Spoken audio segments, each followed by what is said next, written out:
सोचिए, आपके फोन पर एक मैसेज आता है और अगले ही पल आपके अकाउंट से पैसे गायब हो जाते हैं। लगता है ना जैसे कोई जादू हो गया हो, एक ऐसी नामुमकिन ट्रिक जिसे कोई पकड़ ही नहीं सकता। लेकिन आज हम इसी जादू का पर्दाफाश करने वाले हैं और जानते हैं, ये बात सिर्फ जादूगरों पर नहीं बल्कि ऑनलाइन फ्रॉड करने वालों पर भी एकदम सटीक बैठती है। वो एक ऐसा भ्रम बनाते हैं जो देखने में बहुत मुश्किल लगता है, लेकिन असल में उसके पीछे एक बहुत ही सीधी सादी चाल छिपी होती है। और आज हम आपको वही राज बताने वाले हैं। जैसे ही आप ये समझ जाएंगे ना कि ये चाल काम कैसे करती है, तो फिर आप घबराएंगे नहीं बल्कि एक्शन लेंगे। वो सारा डर, वो सारा सस्पेंस सब गायब हो जाएगा। तो चलिए इस तथाकथित जादू की परतें हटाना शुरू करते हैं। हम इसे 4 आसान हिस्सों में समझेंगे। सबसे पहले हम इन धोखेबाजों की चाल को समझेंगे, फिर उस गोल्डन आवर के बारे में जानेंगे जो सब कुछ बदल सकता है। इसके बाद मैं आपको वो एक नंबर बताऊंगा जो आपका सबसे बड़ा हथियार है, और आखिर में हम ये जानेंगे कि अगर नुकसान हो जाए तो जिम्मेदारी किसकी बनती है। तो चलिए पहले हिस्से से शुरू करते हैं। ये समझना बहुत जरूरी है कि ये धोखेबाज आखिर सोचते कैसे हैं, उनके इस मैजिक शो के पीछे की साइकोलॉजी आखिर है क्या। देखिए, धोखेबाज ना हमारे दिमाग से खेलते हैं। वो 2 इंसानी कमजोरियों का फायदा उठाते हैं। या तो वो आपको कोई खास ऑफर देकर आपके ईगो को टारगेट करेंगे, या फिर बिजली का बिल कटने जैसी धमकी देकर आपको डरा देंगे।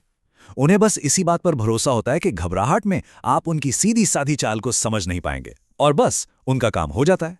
ठीक है, तो अब हम उनकी चाल समझ गए हैं। अब आते हैं उस सबसे जरूरी चीज पर जो आपके पैसे बचा सकती है, और वो है समय। जैसे ही फ्रॉड होता है, एक रेस शुरू हो जाती है वक्त के खिलाफ।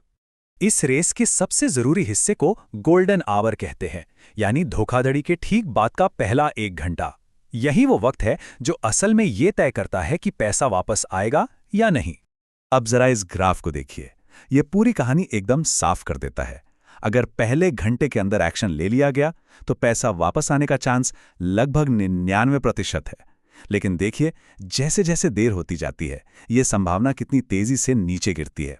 इसीलिए हर एक मिनट, हर एक सेकंड कीमती है। सवाल यह है कि इतनी भी क्या जल्दी है।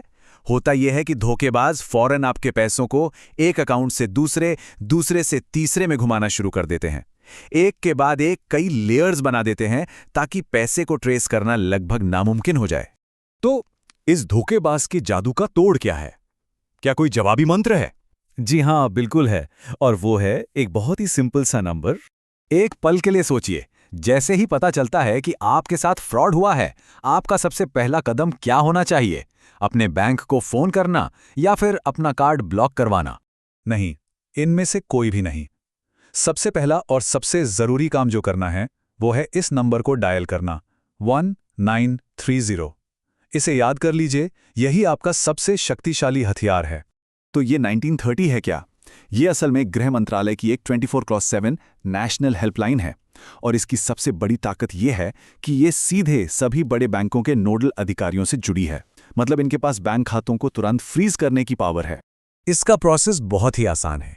आपने 1930 पे कॉल किया, उन्हें बताया कि पैसा किस अकाउंट में गया है, बस आपका काम खत्म। कॉल सेंटर फौरन उस बैंक के अधिकारी को अलर्ट करेगा और वो उस फ्रॉड वाले अकाउंट को वहीं के वहीं फ्रीज कर देगा। और जैसे ही अकाउंट फ्रीज हुआ, अपराधी पैसा नहीं निकाल सकता। और हाँ, यहाँ एक बहुत जरूरी बात याद रखनी है। अक्सर लोग घबराकर बैंक को फोन करते हैं और बैंक वाले कहते हैं कि अपना कार्ड ब्लॉक करवा लीजिए। नहीं, आपको अपना कार्ड ब्लॉक नहीं करवाना है। आपको उस धोखेबाज का अकाउंट फ्रीज करवाना है जिसमें आपके पैसे गए हैं। ये फर्क समझना बहुत जरूरी है। ठीक है, तो अब समाधान तो पता चल गया, लेकिन एक सवाल अभी भी बाकी है। अगर पैसा चला ही गया तो आखिर में जिम्मेदार कौन होगा, बैंक या ग्राहक? रिजर्व बैंक की गाइडलाइंस का एक बहुत ही सीधा और साफ नियम है, जिसकी गलती होगी नुकसान की भरपाई भी वही करेगा। आइए इसे और आसानी से समझते हैं। देखिए, अगर बैंक के सिस्टम में कोई गड़बड़ी हुई, मान लीजिए आपका कार्ड क्लोन हो गया, तो ये पूरी तरह से बैंक की जिम्मेदारी है। पर अगर आपने खुद किसी के साथ अपना ओटीपी या पासवर्ड शेयर कर दिया, तो फिर गलती आपकी मानी जाएगी। और ये जो आंकड़ा अब आप देख रहे हैं, ये थोड़ा चौंकाने वाला है, लेकिन इसे समझना बहुत जरूरी है। करीब 99% मामलों में फ्रॉड इसलिए कामयाब होता है क्योंकि अनजाने में पीड़ित से ही कुछ चूक हो जाती है, जैसे ओटीपी शेयर कर देना। इसीलिए जागरूकता ही सबसे बड़ा बचाव है। क्योंकि जिम्मेदारी अक्सर ग्राहक पर ही आ जाती है। तो अब आप धोखेबाज की चाल जान चुके हैं। अब ये कोई ऐसा वैसा बड़ा जादू नहीं रहा, ये तो एक मामूली सी ट्रिक निकली जिसे अब आप अच्छी तरह समझ गए हैं। तो आज की इस पूरी बातचीत से 4 बातें हमें हमेशा याद रखनी हैं। पहली, साइबर फ्रॉड से डरना नहीं है, ये बस एक ट्रिक है। दूसरी, एक्शन गोल्डन आवर यानी पहले घंटे के अंदर लेना है। तीसरी, सबसे पहले 1930 पर कॉल करना है ताकि फ्रॉड करने वाले का अकाउंट फ्रीज हो सके। और चौथी, अपनी जिम्मेदारी को भी समझना है।